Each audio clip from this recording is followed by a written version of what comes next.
fully open door policy where anything goes. It is looking at the right project for the appropriate place. That being said, I'll leave anything else further on in the program, and I thank you very much for giving me the opportunity to be here. Thank you. How are you? I'm Alan Mayo. A couple of things. I'll try not to take the entire 2 minutes. I live in South County here, right in Mission Valley.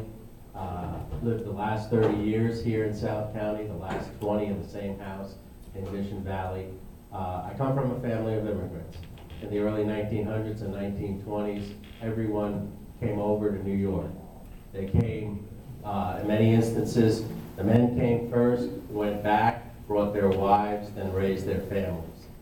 Two of my kids graduated from Cardinal Mooney High School. My youngest graduated from Venice High School. We've been in, around, and amongst you for that 30 years. The two Frosted Mug restaurants my wife and I built, and probably everybody here has eaten at them at one point or the other. We sold one of those restaurants in '91 and the other one in '96. My family is very involved in Sarasota County. My wife, Nancy, retired from the Sarasota County School District. All 4 years when my son Alan was in engineering school, he worked his Christmas vacations and his summers for Sarasota County Engineering Department. He's now a civil engineer, and my son Adam is a Sarasota County deputy. I have owned a lot of businesses. The two Frosted Bugs are two examples. And for the last 17 years, I ran a very large civil engineering, planning, and landscape architecture firm. We also, my wife and I, run a vacation rental business in Tennessee. When you think about, and it was interesting as I sat and circulated in the room, there are people here that live in Pelican Point. That's one of our projects. There are people here that live in Venetian Golf and River Club. That's one of our projects. You drive on Center Road. That's one of our projects. You drive on Laurel Road. That's one of our projects. The type of work I did, I'm intensely, constantly, and permanently proud of. There is nothing there. I'll take you to the sites we developed. Half our business is public sector. The other half was private sector. So your colleges, your police stations, your fire stations, those are the type of things we built. The Publix is the Walmarts, the CVS is the Walgreens. Thank you. All over the United States. Thank you.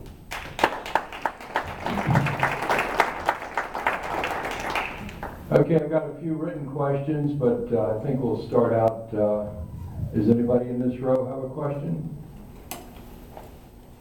Does anybody have a question for the candidates? Yes, sir. Hi, I'm Dave Brown. I've been in this club for about 15 years. I'd like to ask a question about the homeless issue. We've read a lot in the paper more recently about the shelter programs and how extensive they're going to be and how they're going to start with families and that sort of thing. We're seeing a great deal of comment about the affordability of the issue. And I have some concern over the public costs as it relates to this particular program. Would you support a ballot referendum on the homeless issue to permit citizens to have a vote?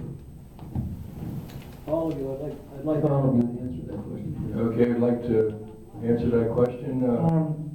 Let me break it in two separate parts. If the issue of the families, you're absolutely correct, is of tremendous cost, and it's predominantly the issue you're focused on in the South County as opposed to the city of Sarasota, which focuses on chronic, which is a whole different thing in itself.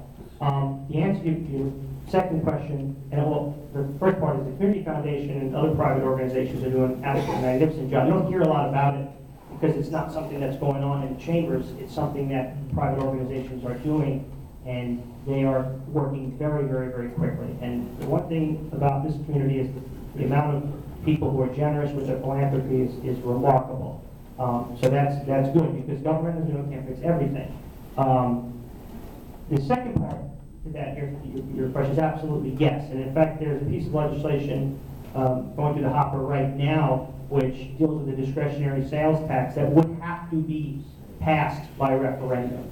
And in fact, I think that's the only way that should be done. At the end of the day, citizens are willing to tax themselves if they see the value in it, and that's really what the point is. And I am totally supportive of something like that going on the ballot, and I would vote for it myself. If you would have asked me a year ago, I would have probably been more skeptical, but this issue is now reaching its critical mass in the state of Florida so that it got up into Tallahassee very quickly because lots of folks are recognizing, let's say the right folks are recognizing, this is an issue that's going to affect the state for a long time. It's going to affect us in a very specific way because of the attractiveness that brings everyone here. This is what drives homelessness as well. So I do support it. I have to agree with what Paul said. Not only is the Community Foundation, but there's a lot of charities involved with faith-based charities and other charities helping the homeless as well. And so there's a lot of help out there. I believe that the county or any government's role in homelessness is to help, but they can't answer and do everything. It has to be coming from the charities themselves. As far as a referendum, and we're talking about the same kind of referendum where it goes on the ballot to see if we spend the money for a shelter, I believe it should be on a referendum. I'll agree with the previous two speakers that it should be on a referendum. And one of the things that would come out of that, the give and take of an actual election and a referendum, is giving people the information that I think a lot of folks, including my friends, lack. A lot of that has come out already. But people don't realize the percentage of people in our beautiful county that need help. The number of kids that are on reduced or free lunch. The veterans that have been hurt in our wars, mentally and sometimes physically, that need help. The moms that have been abandoned by their husbands and have 2 or 3 kids and are just fighting a never-ending battle. We have a very giving community. I think some of the faith-based, as Laura said, and community organizations are given a lot of time, talent, and money, but the government can't do it all. And it's probably appropriate for the people to decide how much they want to be taxed to do that. Thank you. In general, the county government can spend $20 million without a referendum. So what they do when they want to spend more than $20 million is break it down into, say, 5 parts and pass them a little bit at a time, and they've got $100 million. Now, as far as a ballot referendum specifically about homelessness, I would have to see the ballot language before I could tell you if I would support that particular ballot referendum.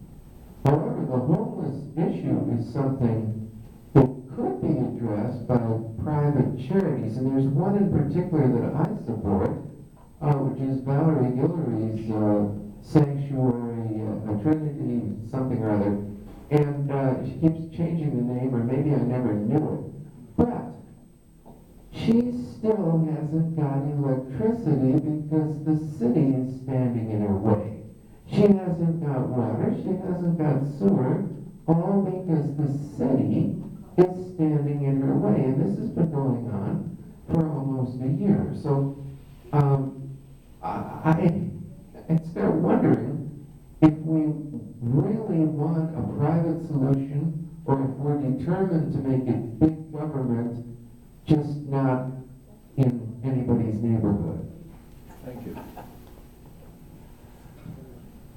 Okay, I'll, Terry. no, she's holding the No, I'm holding the microphone. microphone. Thank you, Robert. Okay, we had a couple of questions submitted.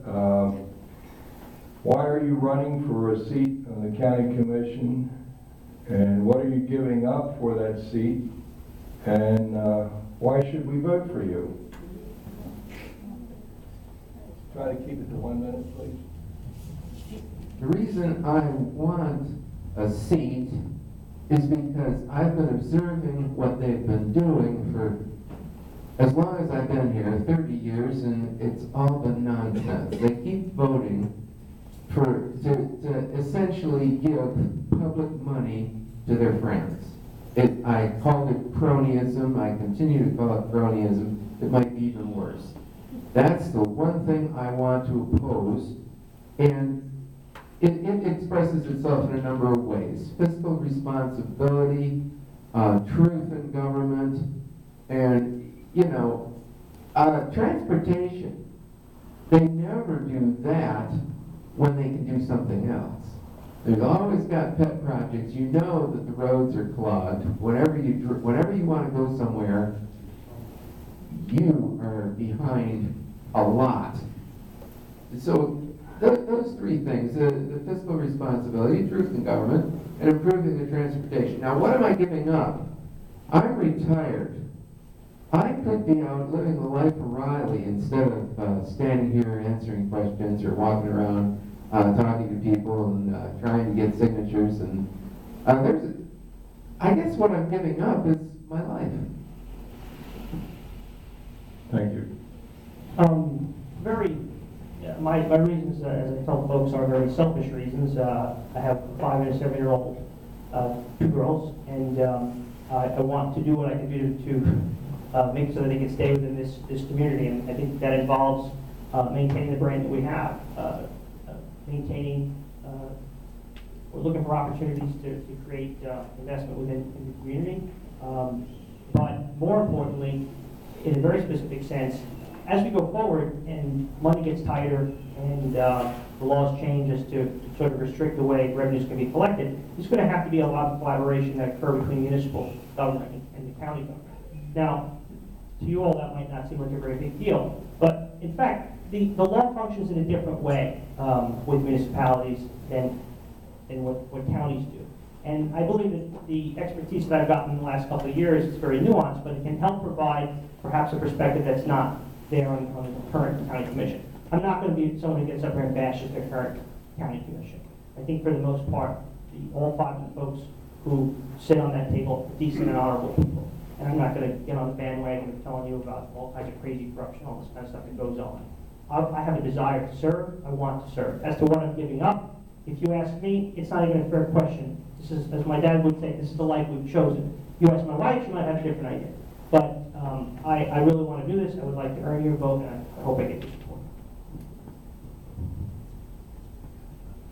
Why I want to be on the county commission. Since 2002, I have been a neighborhood advocate, working with citizens and neighborhoods on land use concerns, and on a part-time basis as a volunteer. When a neighborhood was concerned about a development or a tax issue or quality of life issues like roads or signs, they sometimes turn to us or to me as president of a neighborhood organization to help them navigate what the county is doing. And so I wanted to take this extra opportunity to serve the public from being a volunteer to being a public servant on a full-time official capacity.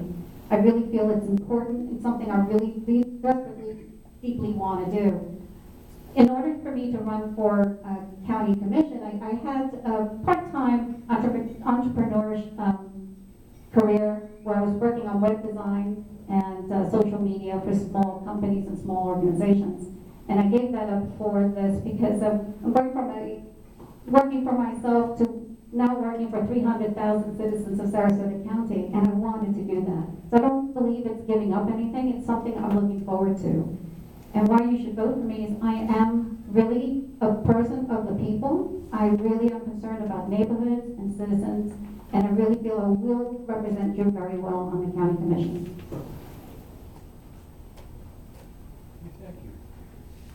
I guess that was a 2-part question, so let me answer both parts fairly quickly here. I'm 64 years old, and I turned 64 a couple of weeks ago.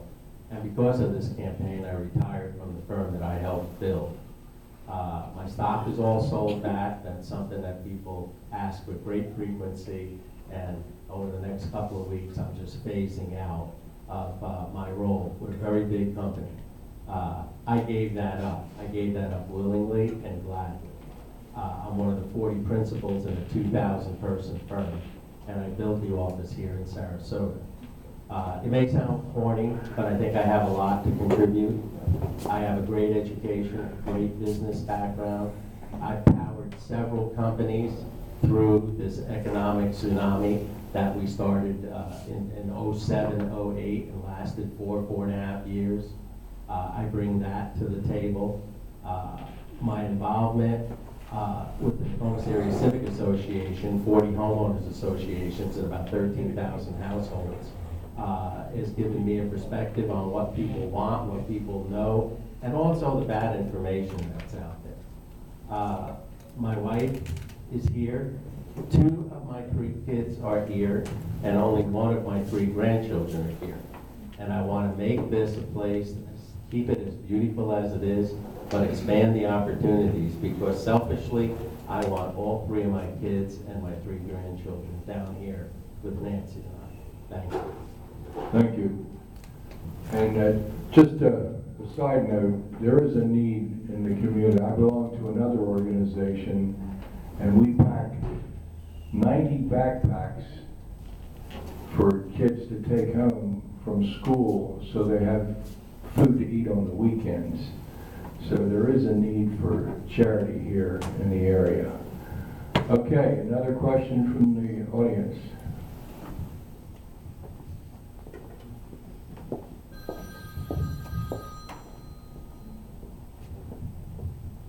Approximately 12 years ago, I was involved in a review of development procedures under the 2050 plan process. And we worked on that thing for about 2 years. And the county of Sarasota spent $2.2 million during that process. And we finally came up with the 2050 plan for Sarasota County, in which we set aside certain areas of the county east of the interstate generally for the development of villages, let's say. There's several different kinds of projects, but I don't want to get into that detail. About less than 2 years ago, the state government changed the development rules and then really liberalized things. And that has caused a disagreement between many of the people in Sarasota County over what they perceive as the lessening of regulations on new building. I believe that some of the things that have taken place as a result of the state changes are greater than what we normally would have expected here in Sarasota County. And I guess the question boils down to my entering argument here is revenue neutrality.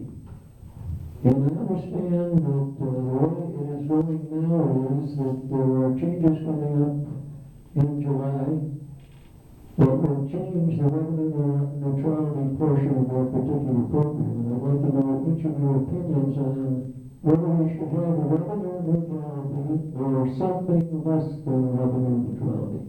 Thank you. Okay, Pete, you got all that? You know, the life of Riley, you got to be really old to remember the life of Riley. Well, I don't know what you mean by that, Craig, but yes, I do remember the life of Riley. Now, revenue neutrality, I call it fiscal neutrality, but I know what you mean. And I think that fiscal neutrality is the most central part, the most important part of 2050. And if they throw everything else of 2050 and save revenue neutrality or fiscal neutrality, then 2050 will have been worth what it cost.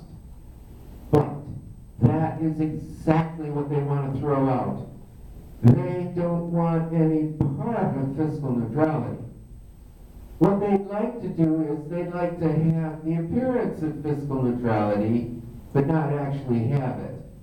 What they want is for the taxpayers at large, and they've told me this in so many words, a little room full of them that took me in there and told me that this is what they wanted. They want the taxpayers as a whole to pay the costs, or at least the transportation costs of their projects, whatever their projects are. If it's 5,000 homes, 10,000 homes, that's going to add traffic to the roads throughout the community, and they want the community, the taxpayers, to eat that. Maybe without even any ketchup. Now, I think it's foolishness on its face. What they're saying, and to justify this, they're saying, well, we can't develop this cow pasture, we can't get the financing unless you cut us a break on the impacts. That's another way of saying that you can't develop that cow pasture at current market rates. You have to be able to charge more for those homes, otherwise you can't develop them. Did that answer it? How do you All right, feel about neutrality? let's keep going. Thank you. In a greater issue, your question regarding 2050, it's hard to rate if a plan is good or bad unless you look first at what the goals you're looking to achieve. I don't know of anyone, barring maybe a few developers who you could talk to, which would put forward the absolute preposterous idea that wouldn't have to pay anything to develop. How you figure what fiscal neutrality is, how you accumulate that data, and what that costs is how you do it, and that's for the most part where the discussion is going to be. But I don't know anyone who's in favor of doing away with the impact fees or things like that, who are potentially going to be in a position to do so. I mean, that's ridiculous. There are ways to incentivize development in certain areas, and there is certainly a way to disincentivize. And that might be what you want. In certain communities, that might not be. It might be you want to increase the cost to develop very significantly to restrict your growth. That's fine with certain communities if that's what you're looking for. First, you identify what the goal is, and then you talk about the tools to get there. But very, very concisely and briefly, absolutely not. I am not in favor, nor would I ever place a vote that would remove the fees that developers or anyone would have to pay to do anything. Because it's not just about developers, it's about people paying impact fees who are reoccupying spaces. This is not a bumper sticker solution to a problem. I mean, this is a very big issue. And it's one that requires review. And yes, development should pay as it goes. The question then becomes, how much should they pay? Which, of course, is for another day. Thank you. I've been giving presentations on Sarasota 2050, in particular about fiscal neutrality all over the county, because it is a huge concern for the neighborhoods.